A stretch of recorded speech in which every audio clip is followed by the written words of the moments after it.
Well, hello and welcome to Stuff and Things, the Stuff and Things podcast where we talk about stuff and things. And things. Sometimes both. At the same time. And with me this week, I've got William the Lunchbox Dillon and Nasty Nate Galvin. I'm back. And we've got a very special guest this week, my great uncle, Thomas Jefferson Howell III. Hey, how you doing out there in Radio Land? And we've brought him on as a special guest to talk about all things Tom and Tom related. The many adventures of Uncle Tom. And he is sometimes known to be a wizard, an adventurer, traveled through time. He's been all across the world. The only man to punch I went on Hitler the in long, face. strange trip. Yeah. So I guess, where do you want to start? We could talk about what we were talking about before the show. We were talking about Woodstock. Right, yeah, a lot of people are interested that I went to that, how that happened. The first Woodstock. The original. Nonetheless, Yeah, the original. Yeah, we'll get to this second Woodstock in a minute. But it was 1968, and it was supposed to cost money, and there were posters and tickets circulating around Washington, D.C. when I was living on the street there as a hippie in Bell Bottoms. And then the hippie neighborhood was in Georgetown. And so people would dress up in their finery and parade up and down Georgetown, and had a movie theater showing underground movies, and lots of local bands playing in alcohol-free bars so teenagers could come in, and a lot of teenage runaways on the street. And so it was that kind of scene. We started seeing posters for Woodstock, and it was supposed to cost $7 for a 3-day concert. And they had all these top-name rock bands. I think for all 3 days it was $21 or something. But I certainly didn't have that. $21 to go on that adventure. That doesn't even buy you a beer at Floyd Fest. Exactly. Yeah, but I didn't have any money. I had about $5 on me, I think. But I decided that we would crash it. Hippies were saying everything should be free. I had been out in Haight-Ashbury in the 60s there, and the big mantra was free love, free food, free everything. And if people charged money for anything, hippies would climb over the fence and dump the money on the ground and come in hordes. So I kind of knew that might happen. So I hitchhiked up there by myself, just wearing slack pants and some kind of, what do they call those, hush puppies.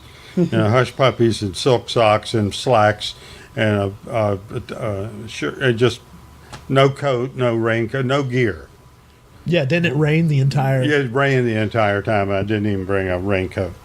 I just showed up, but that's also kind of the spontaneous hippie way, Just be here now. Just show up. Yeah, just show up. Most of life is showing up. If you show up, everybody will figure out the rest. And so I just very true. Mantra. But it worked out good because of that hippie spirit when I showed up.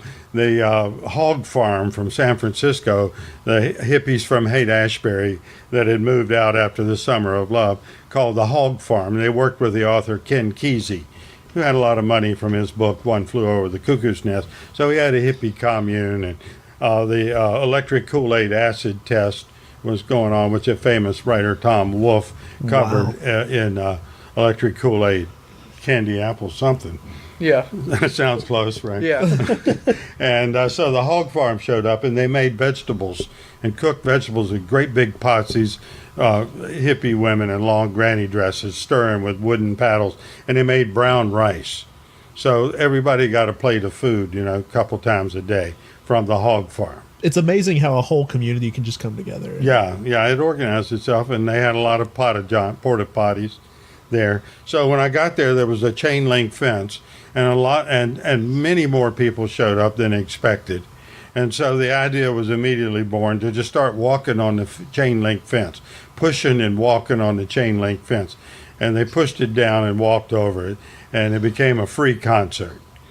And there were a couple of radicals that jumped up on the stage and tried to take that a step further. It wasn't just free, it was like some socialist communist state of the future. And we were like, all right, I don't know about that. And so Abby Hoffman was there preaching radical stuff, and the radical left had a table set up passing out leaflets. But most hippies had contempt for that. They're apolitical. Yeah. And say, I don't want that bullshit. That just caused more problems, more fights between the left and right. Peace, brother. This is sort of the attitude. So when The Who played, Abby Hoffman jumped up on stage and was going to give a political speech. and Pete Townsend smacked him in the back of the head with a solid body guitar and knocked him off stage, and continued playing the music. The old Pete Town. Do you remember any of the other musical acts that you saw? Yeah, I remember Jefferson Airplane real good because I always liked them a lot. And they played at like 3 or 4 o'clock in the morning because of scheduling problems. But I managed to stay up for that.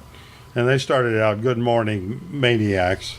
But I didn't bring a sleeping bag or a tent or anything. So you had to just lean against a tree and go to sleep.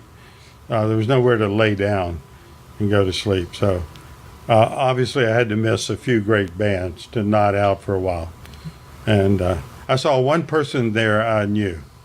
This kind of lesbian Catholic school teacher who was very strict and very beautiful.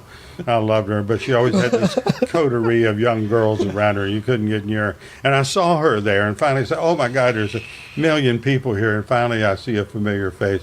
And I ran up to her and said, how's it going? What do you think? And she said, oh, it's terrible. It's messy. There's too many people. I don't like it. And I couldn't believe that. And yeah, so the real trick was finding a place to sleep. So when I got back, I wondered if what had happened really, if it was a big deal or not. And I saw some hippie walking through the park, and I said, "Hey, you went to Woodstock?" And he said, yeah. I said, "How was it? Was that a great thing or something? You think that's going to be a big thing?" He said, "Yeah, I think that was something really, really big." Of course, 6-8 months later, they had Monterey Pop, and for the West Coast people, and that was a really great show.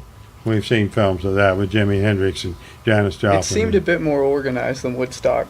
Yeah, and a little different lineup. Yeah. And the question was, why didn't the Beatles go to Woodstock? You know, they were invited, but they had some kind of previous engagement and didn't make it. If there's one thing in that show I wish I would have seen in my travels, it would be Jimi Hendrix at Woodstock, because that national anthem that he played. I thought it was over. I was walking away. He was the last act to play. Mm-hmm. And that's kind of an honor. You know, he fought with the other bands to be the last band.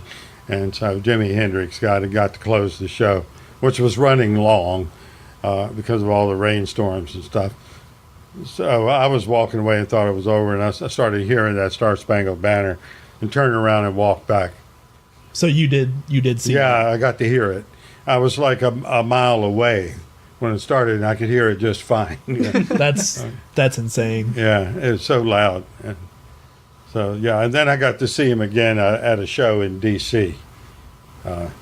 When he was touring with the Monkees, which he didn't like. Yeah, he thought that was inappropriate. Dude, band that lineups he should in the have to tour 60s. with the Monkees.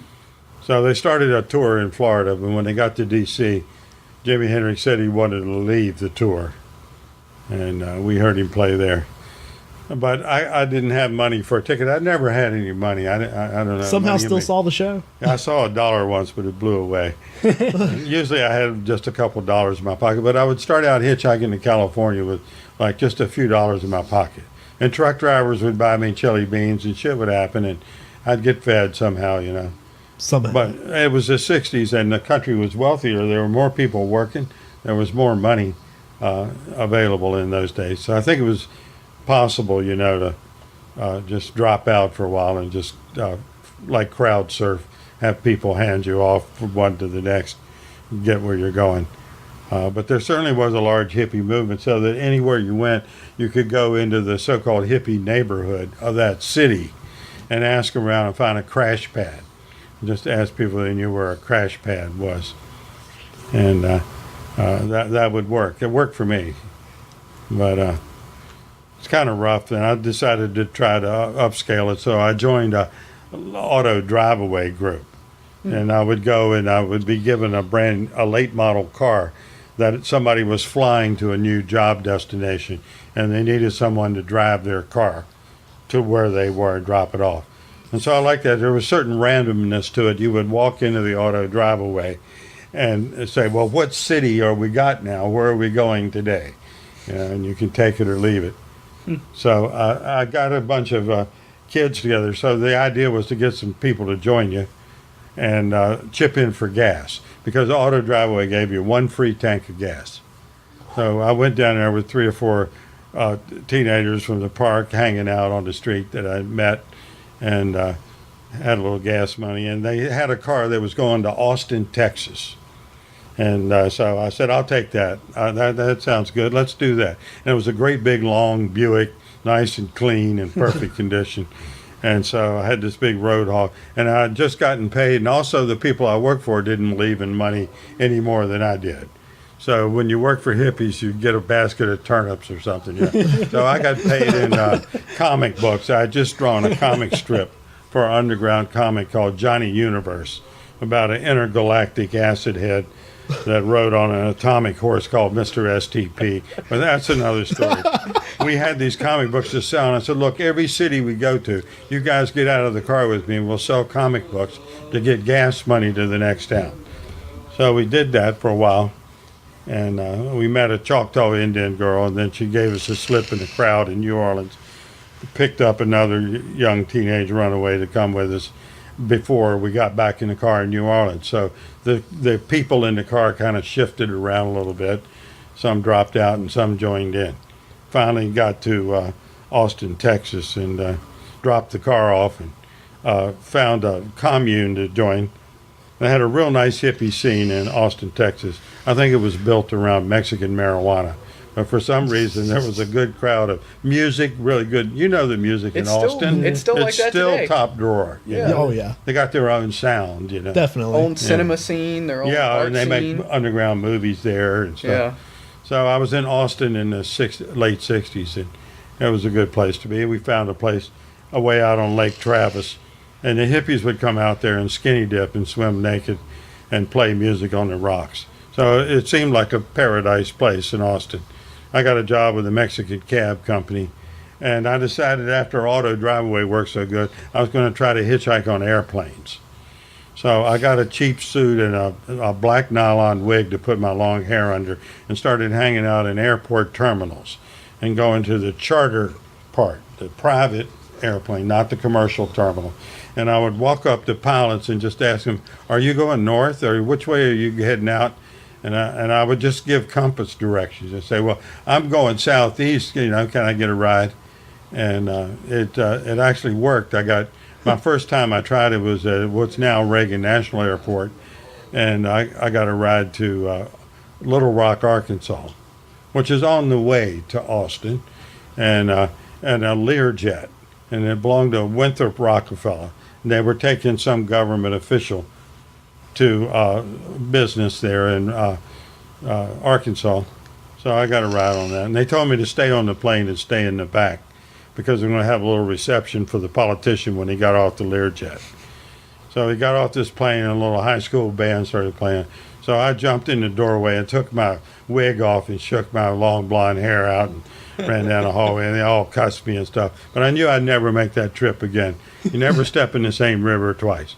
I got out and started hitchhiking through Arkansas and came in this really magical place called Magnetic Cove, Arkansas.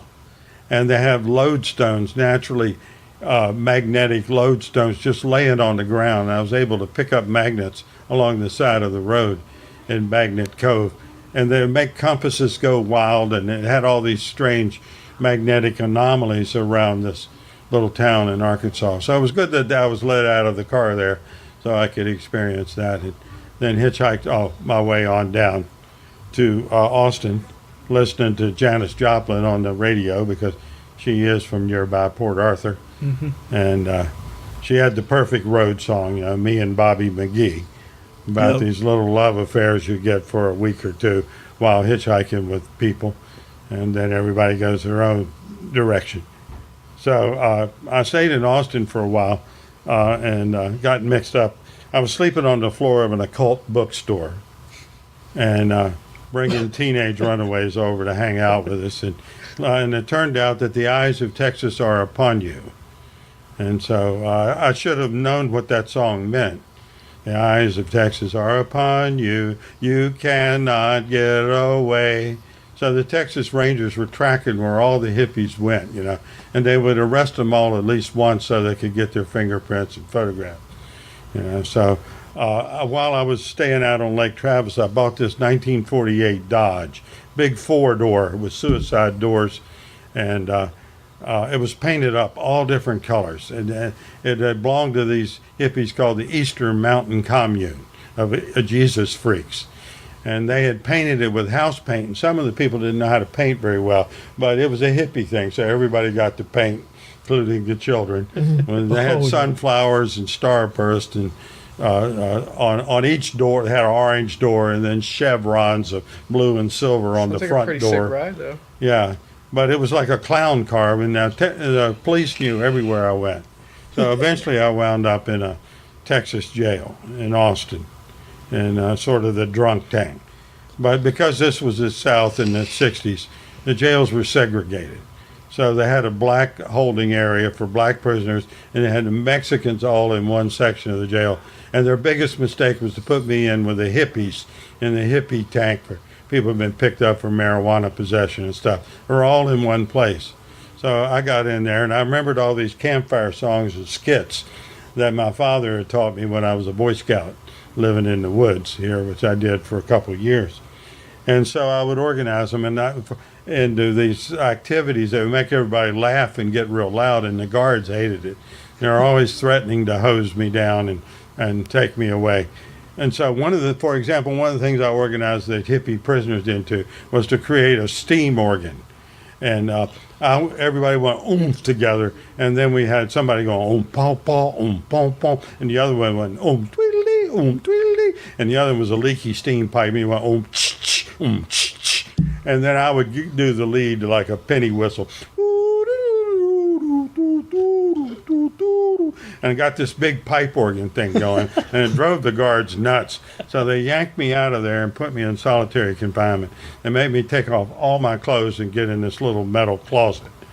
And I sat in there, and I was determined. I believe very firmly that walls do not a prison make, and that you can be free no matter where you are. So this was a great experiment. I said, well, this is good to see if this philosophy of mine is really true or not. So I was singing songs and banging on the wall all night. And so when morning came, they opened the door, and they said, you had enough? And I said, yes, I've had enough. I guess I've learned my lesson, officer. They gave me my clothes back. But when I came back to the hippie holding tank, I was a hero. It was like that movie, The HUD, with Paul Newman, you know. He gets out of he escapes from prison with the other guy, and he sends him these pictures with himself with all these beautiful women and big cars and stuff. He gets thrown back in jail, and he says, guys, I was lying to you. Those were hookers I hired for the picture. I've really been living a hard life. He said, no, don't say that, HUD. Don't say that. You're a hero. You're the man. And so I was the man in the prison. I got all the candy and cigarettes I wanted, and because I'd been sent to solitary confinement, it gave me special powers. So we had this little, fat hippie with blonde hair and a headband called the Bead Man that sold beaded work on the Strip, and he had been picked up on some minor charge, and some of the kids were picking on him, so I stuck up for him. And so I said, Bead Man, when you leave here, mail me a letter and soak it in LSD. So I got this letter a week later from the Grateful Bead Man, because I had stuck up for him. And it had this orchid. It had this like big orange splotch of an orchid behind his letter. And so I ate it. So all the other prisoners wanted to gather around and go like, what do you see? What do you see? And they're flipping their hands in my eyes and wanted a full narrative of my acid trip in jail. Speaking of acid trips, let's talk about your coloring book. Oh, yeah. Let's talk about the Uncle Tom coloring book, because that's something that I've looked through, and your visions are something else, man. That's actually quite an interesting coloring book. So your sister put that together, didn't she? Well, it's dated 1974. So 72 or 73 or so, my father died, and I got a small inheritance. And I was living on the street. It's just the same time period, early 70s. It's very similar to the late 60s. And I was in D.C., and so I had some money, and I had a friend with a printing press. And so we would sneak into the printing press at night and print it. Originally, it was on recycled paper, real coarse, kind of off-white paper, but it looked good for a coloring book. And we printed up 500 copies. And of course, I had to spend money on paper and ink. And so I'd been selling those comics and going on trips, So now I could sell coloring books. So I sold them on the street for like $5 a piece. But I want to work on the comic book. I'm going to do some more on it and re-release it because I've learned how to make crayons now, and I'm really dangerous about that. I've got crimson and clover crayons. I got brown sugar crayons. I got green-eyed lady crayon. Oh, man. I'm just on a roll.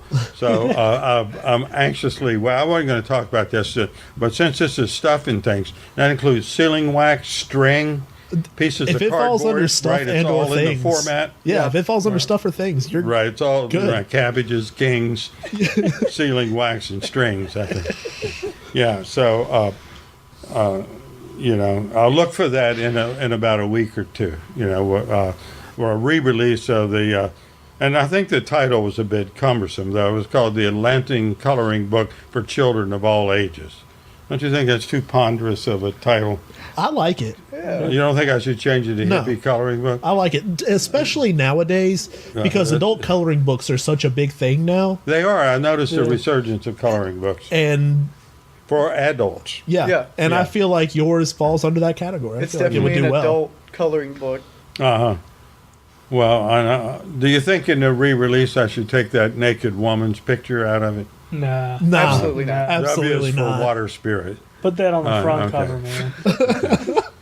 Well, it's just a drawing. It can't really hurt you. Yeah. Photographs are pornographic, but drawings and paintings never are. That's you art. Notice. It's Yeah, art. you get a special protection. And the other thing, I drew a picture of a joint. I was going to take that out and try to, have a larger release of the coloring book. But Jay's my favorite page in the coloring book. J is for J. Right. Yeah.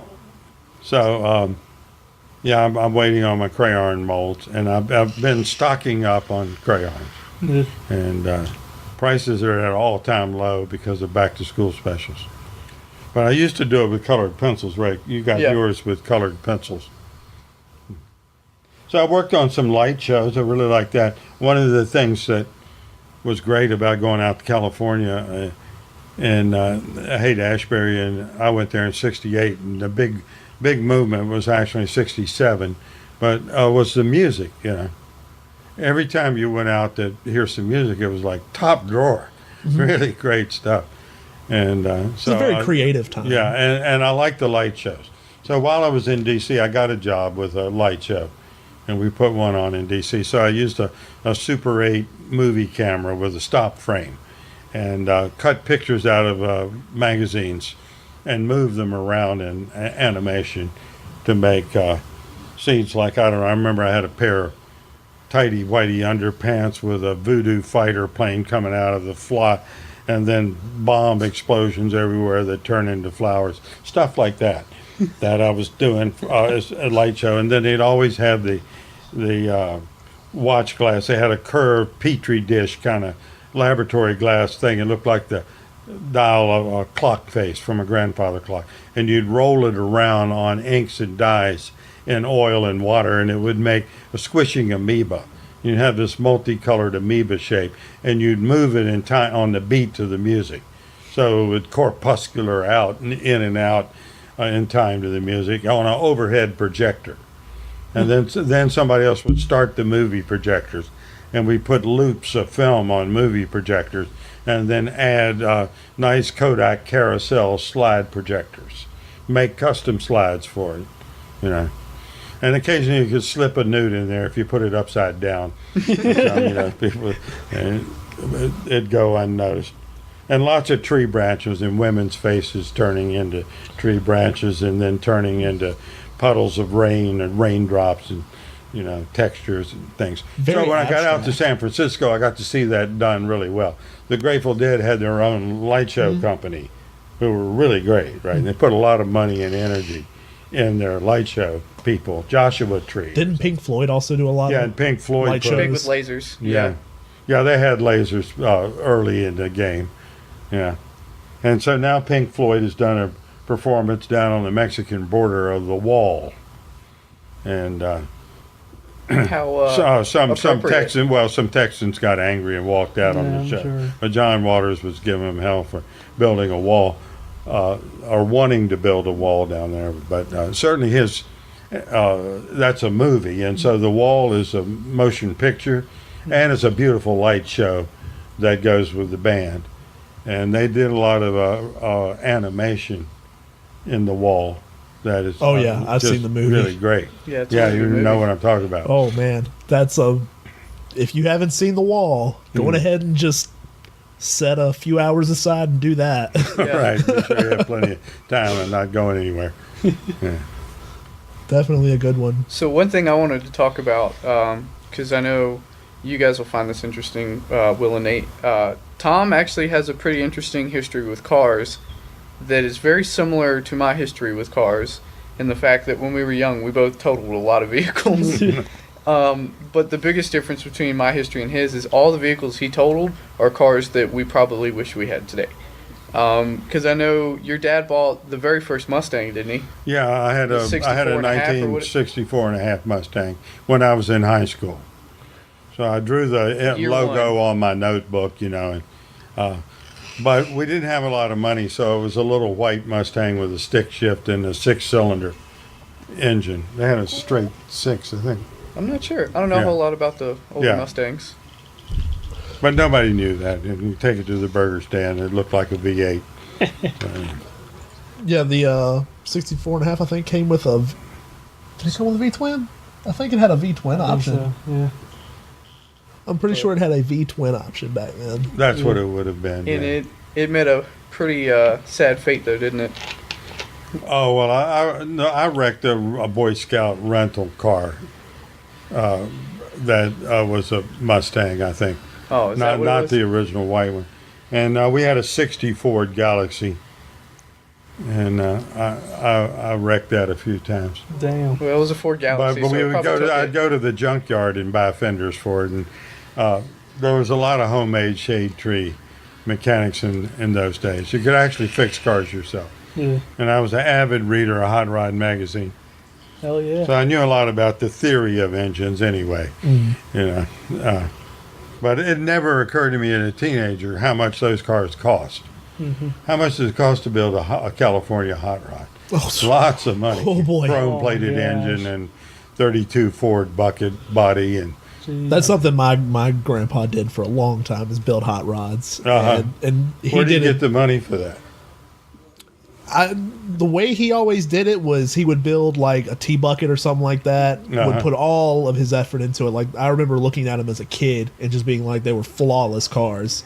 All the chrome you could ever want. Big 20 fat or tires on 30 the back. paint coats of paint. Oh yeah, Lacquer, and would High quality lacquer sell too, them not plastic. after he was done building them. Yeah. and would get this incredible amount of money for it, and then would just go buy another junker. It was like a hobby. It wasn't even a job at that point. It was just him Uh-huh. like, I want to go build this car. And he'd do it. And they were. Well, it still goes on today. Yeah. It's just And so much still more build hot expensive rods like nowadays the to do those 60s. kind of things. And that's like the coolest thing about hot rodders specifically in the car scene is that they will never say no to an idea. No, Like, they. any swap is possible. Absolutely. Any engine can fit in any bay with enough fabrication and those guys sawzalls are, and- most of the time, they are fabricators. Yeah. And once you have the mindset of a fabricator, you understand that there are no impossibilities when it comes to machinery, because anything can be built. you can just make it. Yeah, exactly. I bought in the 80s or 90s, I bought a 1968 Cadillac limousine for That would've $400. And I Yes. got most of the windows working, rolling up and down, and the wiring harness, and drove it around D.C., and people loved it. I loved it too. We used to take like bands to shows with it and like drive them around, didn't you? Yeah, I made friends with this band called the Bad Brains in D.C. If any of you 'Cause I was guys know hanging that, out that's a with their pretty friends. prominent punk band. Yeah. Yeah. And they liked the limousine, and they thought it was really cool that I had a 68 Cadillac limousine that actually ran and had air conditioning. Do you remember a lot of the DC punk scene? Because I know that's, as far as punk music goes, that's a very big. That I was was the big staple I'd of been punk music. listening to hippie music before that, and I was reluctant to change. But I was just surrounded by punk rockers. Everybody I knew just loved punk rock, so I wound up going to the shows a lot. And And I like the way they did amateur music. I played with some punk bands, and I found I was the only one that knew how to make a chord on the guitar. Yeah. They never seemed to notice much about that. The band I was invited to be in was called Scalding Urine. Yeah. I was the leader of the band Such a because I punk was the name. only one that could make a chord on the guitar. And everybody else banged on pots and pans and yelled and stuff. Sounds I like that sort of. Sounds like punk music. Yeah. Very DIY. So I had an office over top of the 930 building. So I was over top of a punk rock club for a few years. The 930 there. Club is one of the and the big Bad ones. Brains played there, and Scream, Black Market Baby, Fear, and David Grohl was in one of those bands, I think, in Scream, and DC punk band. Before he David got, Grohl before he lived in the Foo Fairfax, Fighters. Virginia. Yeah, the drummer of Nirvana. Yeah, drummer for Nirvana. Yeah. He's done it all. Yeah, he's done it I love all. David Grohl, man. Good guy. Yeah, I'd really admire him. Good guy. And real big in Charlottesville. So I always get the college radio station on in Charlottesville and listen to because they have great music scene there. Definitely. In Charlottesville. So, I found myself in the middle of that punk rock scene. I had a office, and it was a real shabby and rundown office, and but I was making videos there, and I was beginning to get a business started.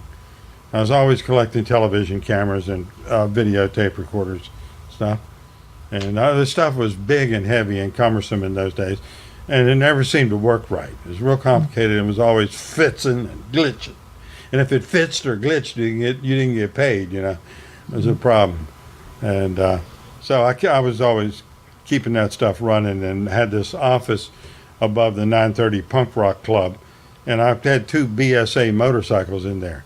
I had 1966 BSA Lightning rockets, and neither one of them ran, but I keep carrying them around with me, hoping to get parts.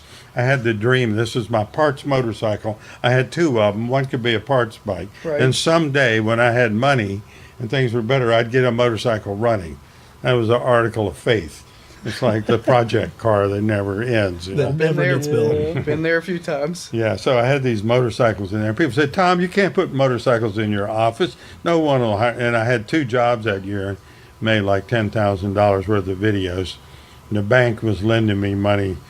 It's like that song, Everybody Wants to Be My Baby Now. And so then I had a partner who was a television engineer, because you had to have an engineer to fix all that stuff. It was 3/4 inch tape machines, reel-to-reel video and stuff. It was real screwy. All the reds were smeared and would bleed, and pictures were kind of soft looking, and that's what you had to work with. So I had an engineer partner, and he said, Tom, we're going to get an office at the National Press Building. I said, well, we can't afford that. I'm getting $200 or $300 a month for this, and that'll be $400 a month. He said, no, you'll get more jobs. But he never helped me sell video, never helped me find a video job. He never came around. I didn't like that about him. With that kind of partner, too silent. Yeah. Like Silent Bob, who needs a partner like that standing around not offering any suggestions, Damn. So I went to the National Press Building and put Tom Howell Productions on the door, had carpet everywhere, and it was in a big shopping mall outside. And the World Press was there. They had the famous press club upstairs.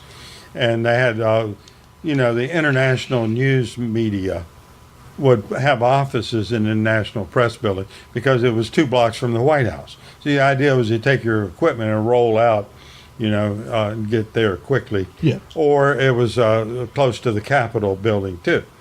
And so I was in this place, and I wasn't getting corporate jobs, and I was just out of place.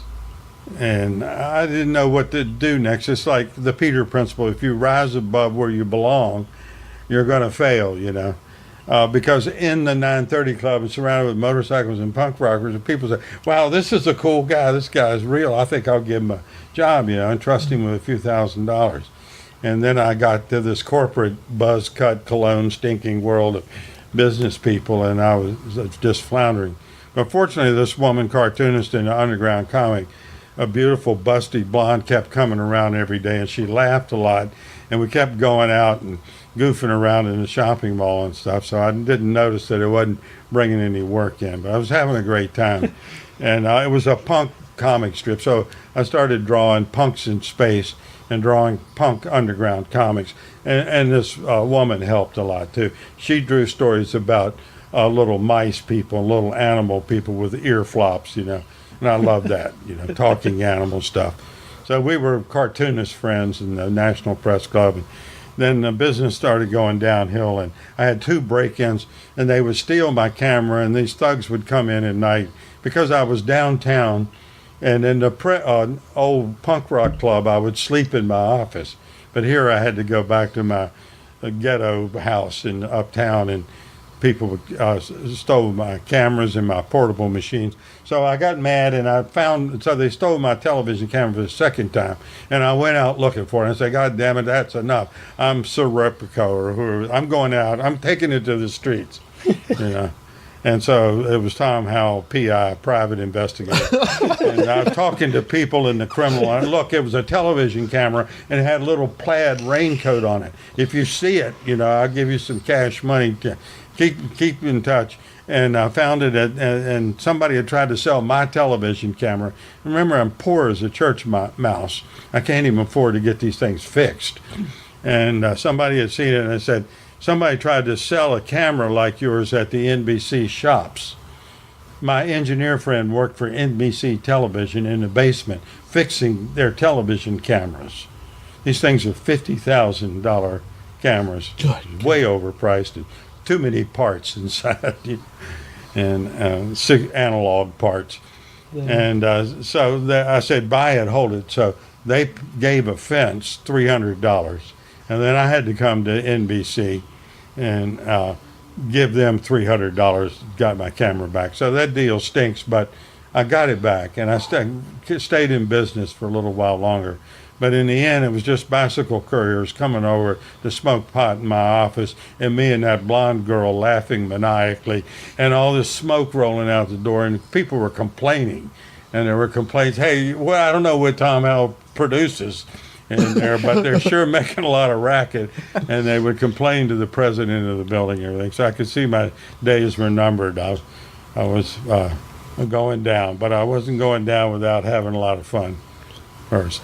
And so I had to wrap it up there eventually at the National Press Club. And this punk rocker came along, this big tall guy with a mohawk and black leather jacket. He put all my stuff in the back of a truck and took it over to his house and let me move in with him while he worked on this strange cult computer called the Apple. He was just totally, so we would listen to Bob Dylan music and fool with Apple computers. And I was happy. I'd stay there for a while, you know. That was my next scene. But I sure went from rags to riches to rags again there in my attempt to establish a television career. You have definitely been on a lot of adventures. Like, your whole life is an adventure. Yeah, I hope so. It should be. I agree with you. And it's a worthwhile goal. If you can't make money, at least you can see the world and go places and meet a lot of interesting people. Yeah. If there's one motto that you say that you live by in your vast knowledge of adventures, what would it be? Just live free or die. Yeah, I guess respect to that, man. Never know what's around the next corner. Yeah. But I sure spent a lot of time on the highway. I spent like 7 years just hitchhiking around the country. Hitchhiked a few trains. Yeah. And so finally, when I got thrown in that Texas jail, the judge ordered me, either you go back to college or you go to jail. But we can't have you hanging around because you're just too much trouble, you know. It's just like, I get phone calls in the middle of the night and stuff. You can't live like this. So they sentenced me, so the minimum sentence for marijuana in Texas was 10 years to life. And they just changed it around that time. So they had to give me the minimum 10 years. And the judge announced it very dramatically. And Granny Hanny was there, and my mother was there, and crying in the front row. And so that was a big moment. He just said 10 years. And then a few seconds later, he said, with probation granted. So I was on 10 years probation, and they moved it up to D.C. So I went back to D.C. to live, and then my brother-in-law was a policeman, so my brother-in-law is a Maryland State policeman, so he took custody of me. So for a while I lived in Southern Maryland with my sister.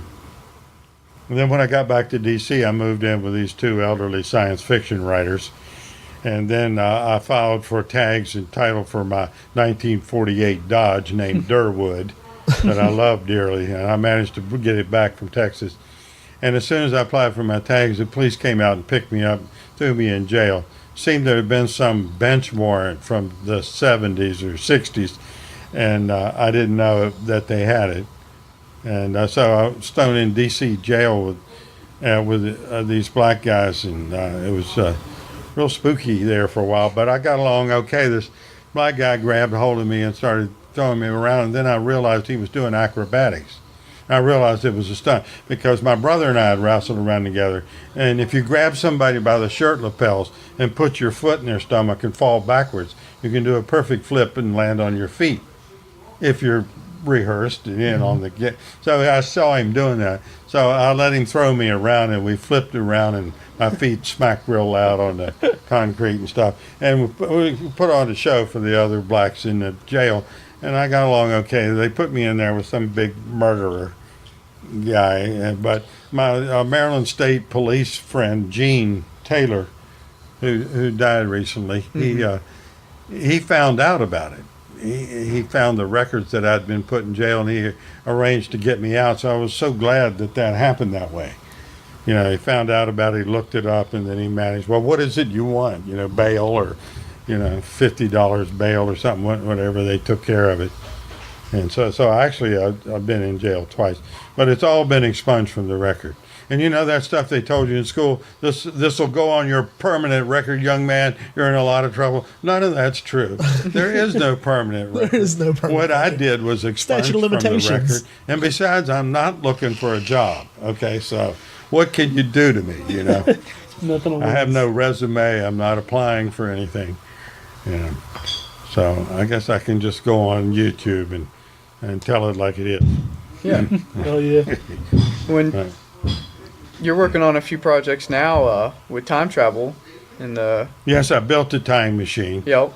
That is the And, newest that keeps adventure. the neighbors away. Even the mailman won't come near the house. And we get flashing green lights in the windows at night and strange rumblings. But I believe it's possible. I'm working on it.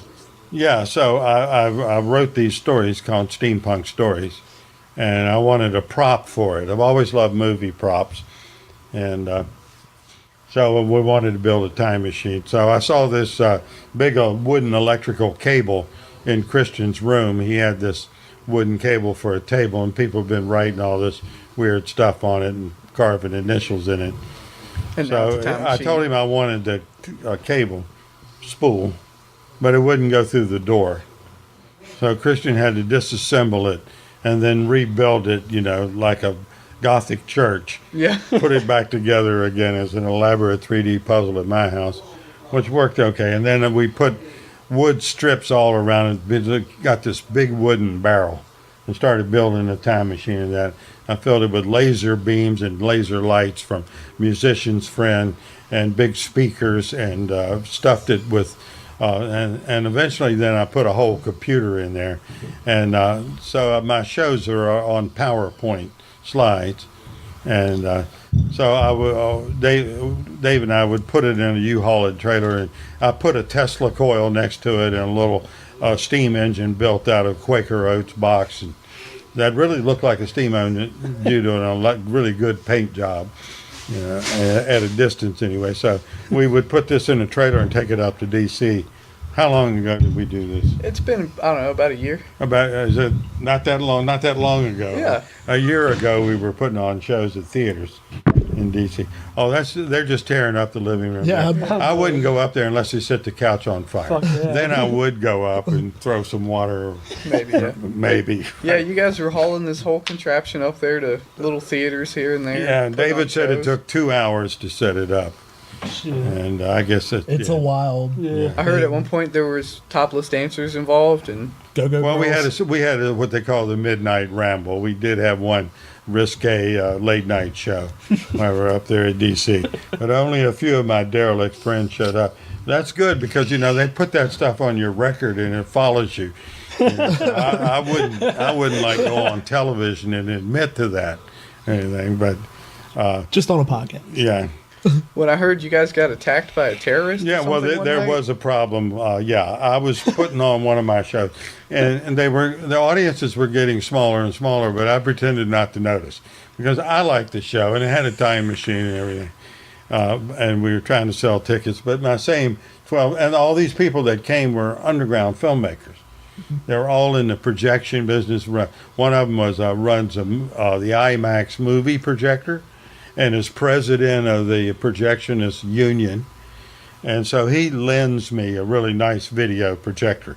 We project the show on a great big screen in a little black box theater. And then all the friends show up, and the friends are filmmakers. And they're people that I knew when we made Super 8 sound movies. We just loved Super 8 sound. And then I went to film school, and I was the only one that went to, and I studied 16 millimeter sound. And was shooting that, and they lent me a camera once, a 16 millimeter camera, and I took it to Istanbul and started shooting this movie in Istanbul because my mother was on vacation there. Yeah. And she hated me doing that. She complained about it constantly. Why aren't you enjoying Istanbul? Why are you running around with this movie camera?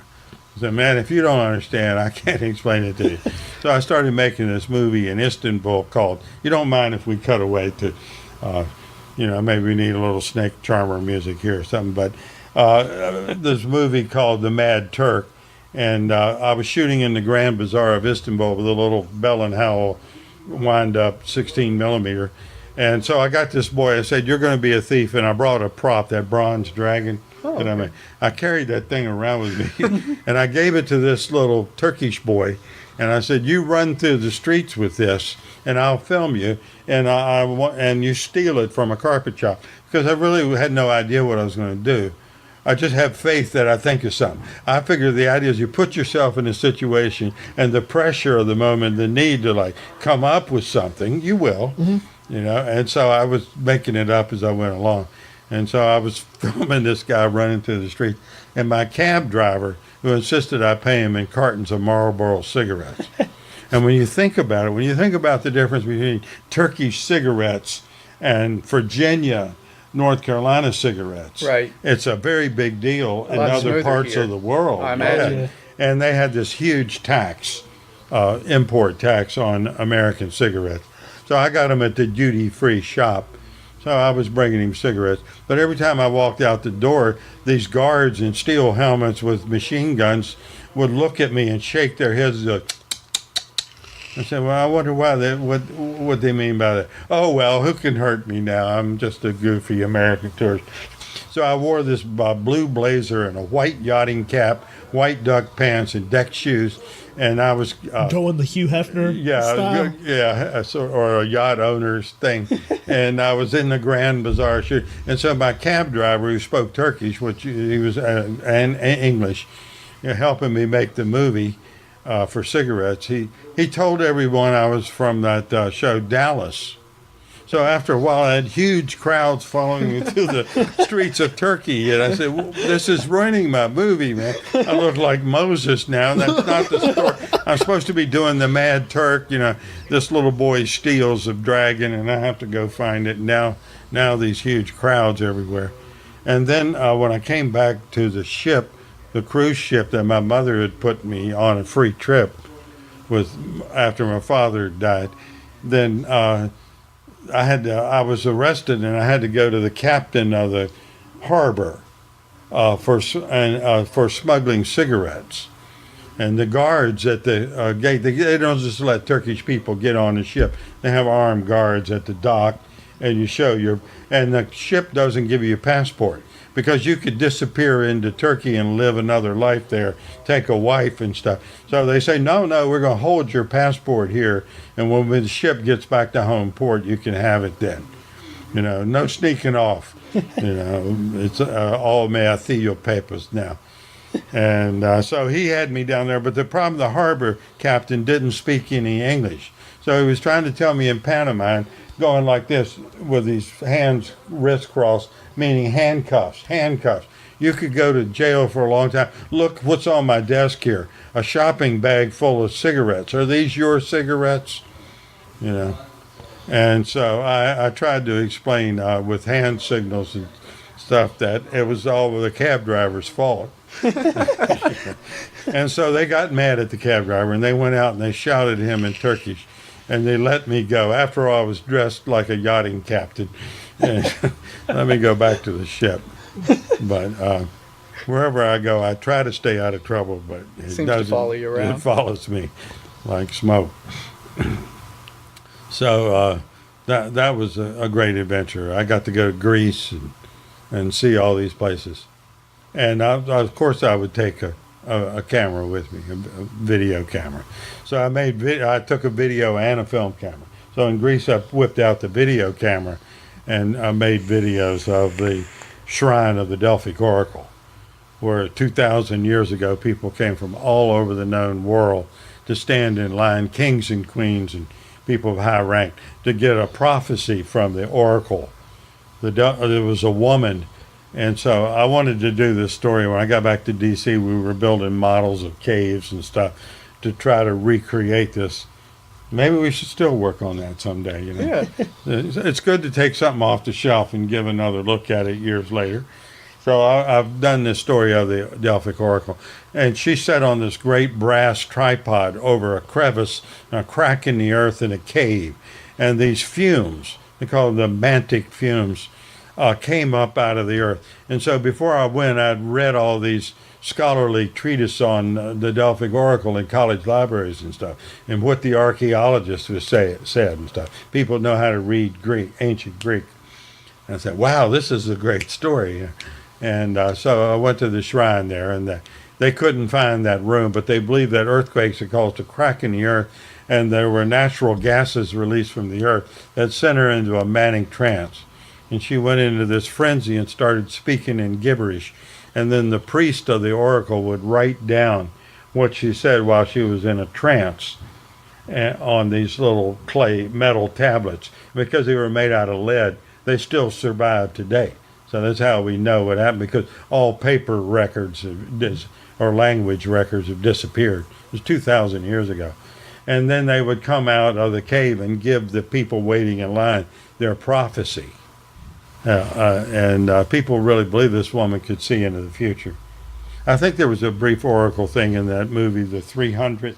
I think so, yeah. Yes. You remember that? Yeah. But she was a beautiful woman. Yeah. Like a Hollywood actress. And Yeah. that's not quite what the oracle I is. Just more imagine like if you just lock a woman up in a cave with some the toxic fumes gases coming for a while. out. She probably, Toxic gases. probably flowing looked everywhere. rough. And meth teeth going on. Yeah. Ugh. But anyway, we'll have to go back. We have a time machine, right? Yeah. So we could go Yes, back and we can go back to check the it oracle. out, you Yeah, know, see what it's like. and get a prophecy. Say, Maybe. how much does it cost? You know, I got some coins. We'll see how correct she is. 20 Right. schmeckles. 20 cycles. Right. And Get a prediction and on- you can go home with the prophecy Get on a some- lead tablet. Get some Super Bowl predictions. Oh, yeah. Stock Who market wins advice. the 2020 Super Bowl? Now you guys are thinking. I can see you'd be the right team. Who wins this Right. year's Formula One Right. championship? How can we make Yes. money on this time travel thing? We need to. This time machine is costing me. It's got lasers and speakers and everything. It costs me money. I got to get it back. So those shows I put on. Gotta return a certainly, profit on things. Didn't have them banging the doors down. Yeah. But people didn't know what it was. You know, steampunk performance. You know, you get a couple of winos that show up and a girl selling apples, and you know you have to go with it. Somebody Roll with the sleeping in the punches, doors. man. Why does this theater smell like urine? Oh well, the show must go on. Now, your dad sure had a good time. Yeah. You heard about that. He would yeah. go into these really loud Irish bars where everybody was talking at one time. And I'd be like, ah. But he liked it, and then he'd thrive, you know, and then he'd start shouting over the crowd. That's where my dad fits in, a loud Irish bar. Right. He was perfectly at home there. So we always have to go out because it was on the downtown strip, that same area where the Madame Zorgan Art Collective started. I've heard they've cleared that part of town up a lot here lately. It's getting more Well, the prices, artsy. the drinks have gone up. The food has gone up on the strip there, 18th Street. where I belonged to this little art gallery there and they had a theater. Well, we tried a number of different theaters scattered around town for about a year.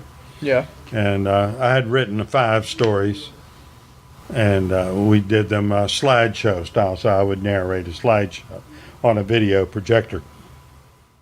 But now they're on Facebook. Now I've got 12 stories, one for each month, and just completed this cycle. So I'm celebrating. I can retire now from writing steampunk stories because I got 12, and it's on Facebook. And each one has 30 pictures, 30 text caption pictures. So that's 365. Oh. Mm-hmm. So, and then I'll repeat, but that's better than television. They have a season, the fall season, and then they get rid of the stupid shows, and they put more stupid shows on in the spring season, and then some of those have to be canceled because they're too. You throw enough crime shows out there, one of them will stick. So I watch less and less television and more YouTube. Don't you find that to be the case? I think everyone's if you want to see nowadays. something interesting, type it into the search engine, and maybe you'll get something that's fun to look at. Or, type in stuff and things, and you Type might, in stuff or and things. type in you stuff might and find things. something real interesting. Right. Hit that subscribe button, that Yeah, little Right, bell and be sure and icon. hit that subscribe button while you're at it there. Right. Well, Tom, it was great having you on the show. It was, Good hearing about some wild Yeah. adventures. We all aspired. I've grown up my whole life hearing all your stories and adventures, and they're great. So I wanted everyone else to get to hear a few of them. And And I hope to have many more adventures to come. oh, absolutely. Yeah. And thanks, guys, for sitting in with us. Hell yeah. Yeah. Nasty Nate, thanks for having you again Yeah, on the it's been a podcast. few episodes. Yeah. It's good seeing you again. Nasty as always. Okay, well, I'm going to fire up the time machine and bug on out of here.